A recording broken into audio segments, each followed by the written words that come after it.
पापा सैलरी मिल गई मुझे, पूरे 7,000 रुपये। तो बेटा मुझे 10,000 रुपये। अब सबसे पहले एक काम करेंगे, किराने वाले के पैसे दे देंगे और बिजली का बिल दे देंगे, तो बेटा मकान का किराया भी दे देंगे।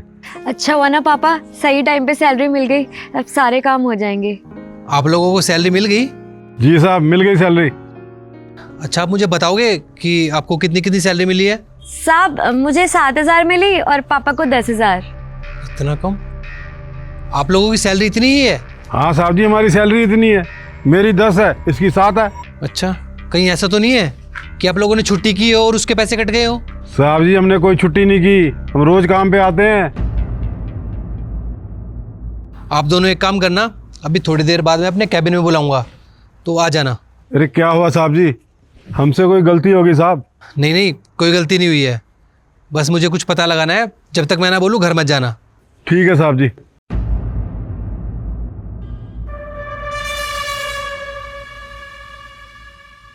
सर बुलाया आपने मुझे? हाँ नितेश, मुझे ये बताओ कि सबकी सैलरी दे दी ना तुमने? जी सर, सबकी सैलरी दे दी है। अच्छा, वो जो मेरे ड्राइवर हैं और एक वो लेडी गार्ड है, उनकी सैलरी कितनी है? सर जो आपके ड्राइवर है उनकी सैलरी 15,000 रुपये है और जो लेडी गार्ड है उनकी सैलरी 10,000 रुपये है। तो उनकी पूरी सैलरी दे दी ना तुमने? हाँ सर, सैलरी दे दी है मैंने। आप ये सब क्यों पूछ रहे हैं? एक बार इधर आना। जी साहब जी। आप लोगों की सैलरी कितनी है, एक बार बताना जरा। साहब जी, मेरी सैलरी 10,000 रुपये है। अब साहब मेरी 7,000 है। जब इनकी सैलरी 15,000 रुपये और उनकी 10,000 रुपये है, तो इनको 10,000 रुपये और उनको 7,000 रुपये क्यों दिए? इसका मतलब तुम सैलरी में से पैसे खा रहे हो। सर एक्चुअली बात क्या है ना, मैं बताता हूँ आपको। मुझे ना इन लोगों से कुछ पैसे लेने थे, इन्होंने एक बार मुझसे उधार लिए थे। मैं कर रहा हूँ ना सर से बात, आप लोग बाहर जाओ, मैं सर से बात करके आता हूँ। वो बाहर नहीं जाएंगे, जो भी बात होगी ना इनके सामने ही होगी, ताकि इनको पता चले कि इनके साथ कितना गलत हो रहा है। साहब जी झूठ बोल रहे हैं ये। इन्होंने मुझे बताया था तुम्हारी सैलरी 10,000 रुपये है और ये हर महीने मुझे 10,000 रुपये ही देते हैं। अरे सर, ये लोग ना झूठ बोल रहे हैं, लालच है इन्हें पैसों का। जो इन्हें सैलरी मिल रही है उसमें इनका पेट नहीं भर रहा, और चाहिए इनको, बस और क्या।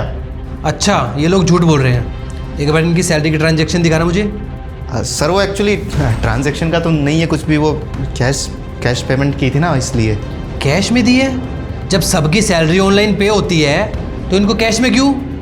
कैश में तो दोगे ही ना, तभी तो इनके साथ धोखाधड़ी कर पाओगे। मैंने देखा यहाँ पे जितने भी स्वीपर्स हैं, गार्ड हैं, ड्राइवर हैं, उनको सैलरी तुम कैश में देते हो। सर इन्होंने अकाउंट नंबर ही नहीं दिया, तो मैं क्या करता? मैंने तो इनको बोला था कि अकाउंट में कर देता हूँ सैलरी। नहीं सर, हमने अकाउंट नंबर दे रखा है।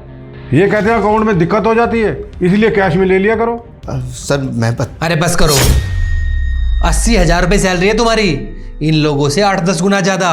तुम फिर भी धोखाधड़ी कर रहे हो इनके साथ। अरे पूरा महीना मेहनत करते हैं वो, जब जाके थोड़े से पैसे उनके हाथ में आते हैं, उन पैसों से बड़ी मुश्किल से अपना घर चला पाते हैं, और उनमें से भी तुम्हारे जैसे लोग ना इनके हक के पैसे खा जाते हैं। आई एम सॉरी सर, वो हो गई गलती, माफ़ कर दीजिए। अरे किस चीज़ की माफ़ी मांग रहे हो तुम मुझसे? कि तुमने मेरे साथ धोखाधड़ी की या फिर इनके हक के पैसे खाए उस चीज़ की? देखो तुम्हारे पास सिर्फ 2 ही रास्ते हैं। एक तो ये कि जिसके भी तुमने पैसे खाए हैं ना, उसके पैसे वापस लौटाओ, वरना तुम जेल जाओगे। नहीं सर, जेल क्यों? मैं इनका 1-1 रुपया लौटा दूंगा, मैं प्रॉमिस करता हूँ सर, माफ़ कर दीजिए। आगे से ऐसी गलती कभी नहीं होगी। भरोसा करके तुम्हें ये काम दिया था, जब भरोसा ही नहीं रहा तो फिर तुम ये काम कैसे कर पाओगे? आज के बाद ना हमारी कंपनी के आसपास में दिख भी मत जाना। चलो अब निकलो, खड़े खड़े क्या देख रहे हो? और अंकल आप बिल्कुल भी टेंशन मत लीजिए, आपके पूरे पैसे मिलेंगे आपको। बहुत बहुत धन्यवाद साहब जी।